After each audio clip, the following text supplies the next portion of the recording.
Bienvenida a esta exploración. Hoy nos vamos a sumergir en unos fragmentos de la novela Si tú me dices ven, lo dejo todo, pero dime ven, de Albert Espinosa. El protagonista es Danny, un tipo que busca niños desaparecidos. Un trabajo, bueno, bastante duro, ¿no? Sí, desde luego. Y la cosa es que se encuentra en un momento, complicadísimo. Su pareja le deja justo cuando recibe una llamada de un caso nuevo. Vaya momento. Sí.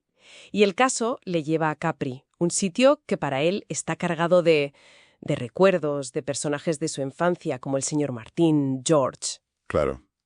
Así que hoy la idea no es tanto resumir la historia, que seguro que muchos ya conocen, sino más bien explorar un poco las capas, ¿no? Los símbolos, lo que hay debajo. Exacto.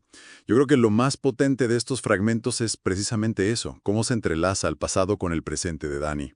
No son solo recuerdos, ¿eh? No. Son como presencias activas.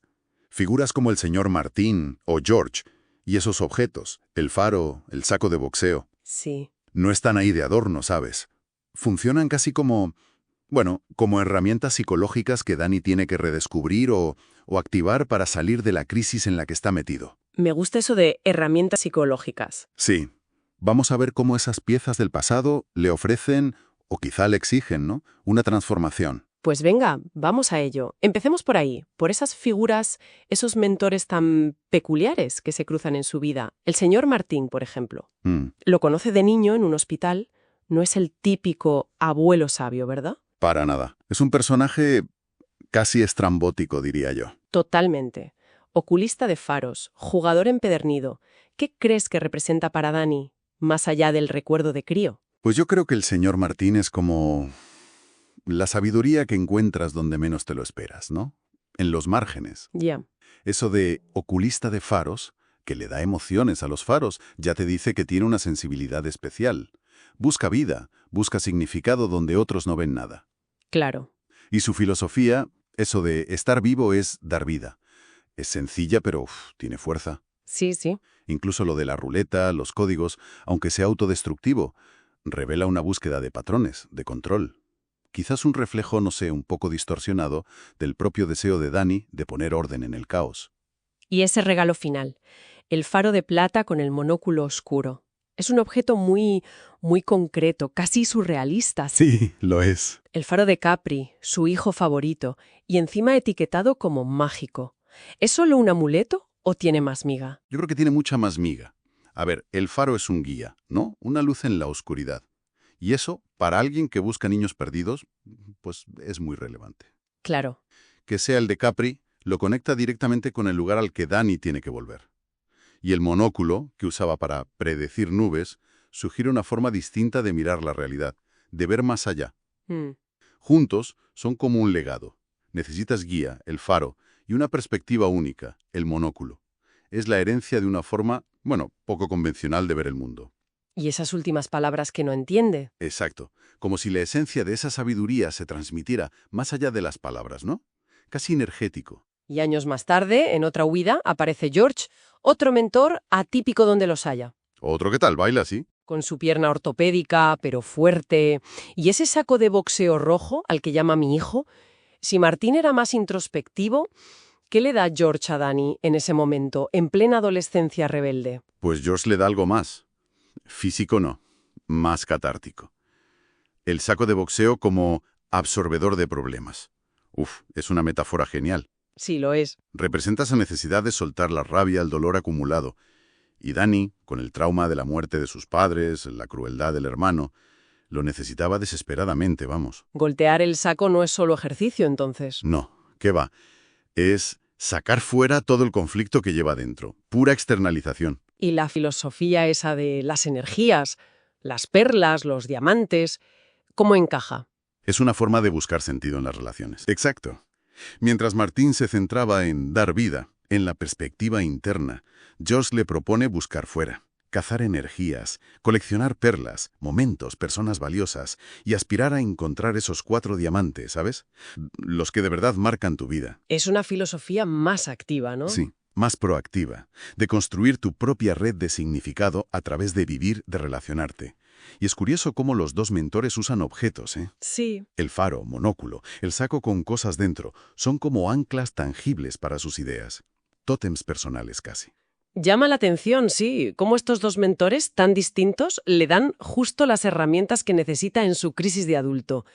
Pero para entender bien esa crisis tenemos que hablar de su identidad, de su trauma, algo que se revela de forma muy directa, el hecho de ser enano.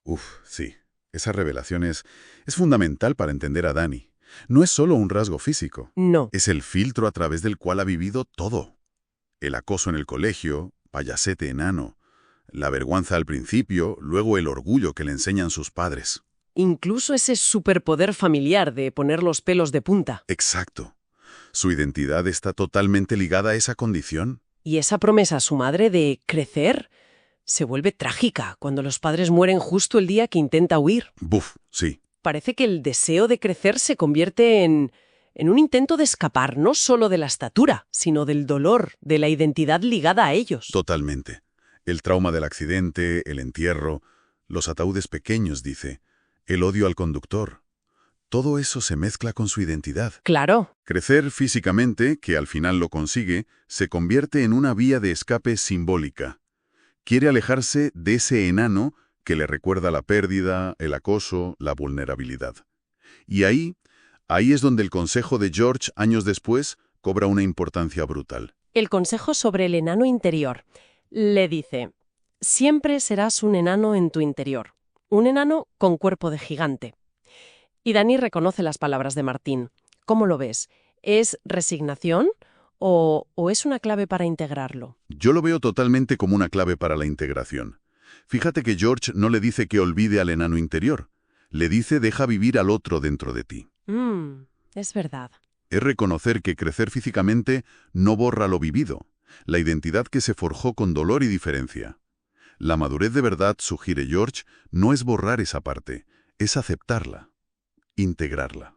El enano interior no es algo a superar, sino una parte de quien es. Con sus heridas sí, pero también con su fuerza, su perspectiva única. Negar esa parte es negarse a sí mismo, vamos. Y esa negación parece que explota en el momento más doloroso de su relación, la infertilidad, la pérdida del bebé. Y la revelación de que ese hijo perdido hubiera sido también enano. Ese es el detonante final, ¿no? Es un golpe brutal, porque conecta directamente con todo ese trauma que no ha resuelto. Claro. El miedo a que su hijo sufra lo mismo que él, el acoso, la diferencia, pero quizá también más en el fondo el miedo a verse reflejado, a no poder escapar de esa identidad que tanto le ha costado manejar. Su negativa al último tratamiento no es solo miedo por el niño. No, es una parálisis. El peso de su propio pasado es insoportable en ese momento. El enano interior que no ha conseguido integrar le impide seguir adelante. Qué momento tan complejo. Y es justo ahí, rota la relación, aceptando el caso casi por huir, que vuelve a Capri. Sí.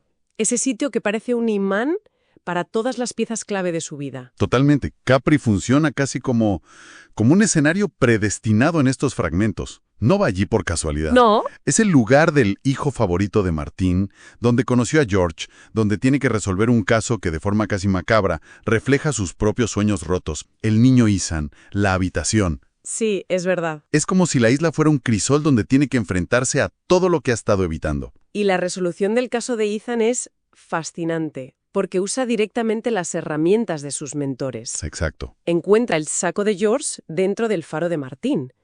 Mi hijo está dentro del otro hijo. Es que no puede ser más explícito. Nada sutil, no.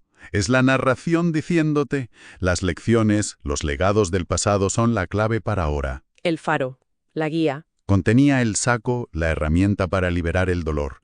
Y Dani no solo lo encuentra, lo usa. Sí. Invita a Nicolás, al chico testigo, a golpear el saco.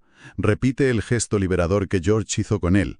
Y al hacerlo, no solo resuelve el caso, sino que empieza a aplicar él mismo esa sabiduría, a encarnarla. Consigue la confesión implícita. El juez rectifica, Ethan, suponemos, es liberado. El profesional triunfa usando las herramientas personales. Pero a Dani le falta su propia resolución, ¿no? Claro, le falta cerrar su círculo. Y ahí entra la abuela centenaria de Ethan. Esa abuela, que parece esa tercera perla o diamante potencial, actúa como la pieza final del puzzle emocional de Dani. Y sus consejos son muy directos. Sí, como aforismos, casi.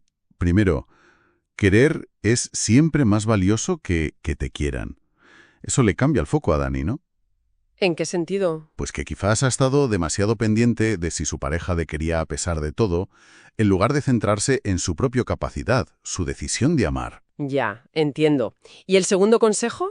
La senda no la marca lo que te gusta a ti, sino que la marcas tú. Ese es un empujón directo a la acción, a la responsabilidad. A tomar las riendas. Justo, no te escondas detrás de tus miedos, lo que no te gusta de tu identidad, del futuro. Decide tú y que tararé la canción cambiada. Si tú me dices ven, lo dejo todo, pero dime ven. Subraya la importancia de pedirlo, ¿no? De decirlo. Eso es. No basta con esperar, hay que actuar, hay que comunicar el deseo mutuo. Y esto le provoca la epifanía a Dani. Se da cuenta de que quiere a su Ethan.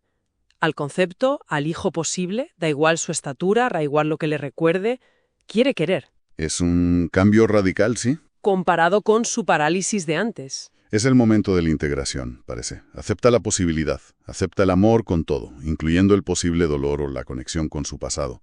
Deja de huir del enano y lo abraza como parte de lo que él puede ofrecer y amar. Y por eso puede usar su código Godard, pero añadiendo la petición explícita. Ven a Capri. Y su deseo. Sí, pero no quiero. Exacto. Reconoce el deseo, pero también pide el compromiso del otro. Y la respuesta de ella, ven, y voy.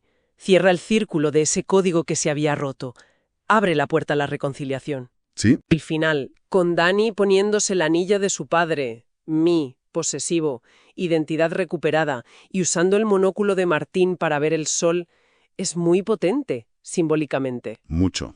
Son actos de reapropiación. El anillo, yo creo que sí que es recuperar su identidad, ya no rota por el trauma, sino integrada. Y usar el monóculo para ver el sol a través de las nubes. Es una metáfora visual perfecta de su nueva capacidad. Puede encontrar la luz, la claridad, incluso entre las dificultades, las nubes, usando esa perspectiva única que heredó de Martín. Vuelve a ser el mismo, dice. Sí, pero no el de antes de la crisis. Es uno nuevo, más completo, que ha integrado las lecciones de su pasado. Entonces, si recapitulamos un poco las claves que sacamos de estos fragmentos, parece que el viaje de Dani nos dice que el pasado, con sus traumas y sus mentores raros, no es un lastre que hay que soltar. No, para nada. Las herramientas para sanar, para avanzar, a menudo están ahí, escondidas en esos recuerdos, en esos símbolos personales. Exactamente.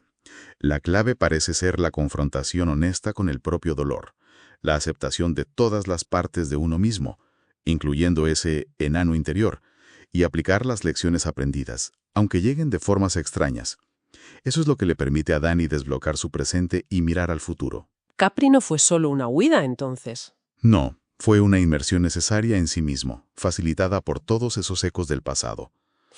Esto inevitablemente nos hace pensar, ¿cuánto de nuestro propio equipaje, esas historias que no hemos resuelto, esos objetos con carga emocional, esas figuras del pasado que aún resuenan? ¿Cuánto de todo eso contiene claves que no estamos viendo para nuestros dilemas de ahora? Quizás el verdadero reto no es solo tirar para adelante, sino atreverse a parar, mirar atrás con otros ojos y entender cómo encajan las piezas.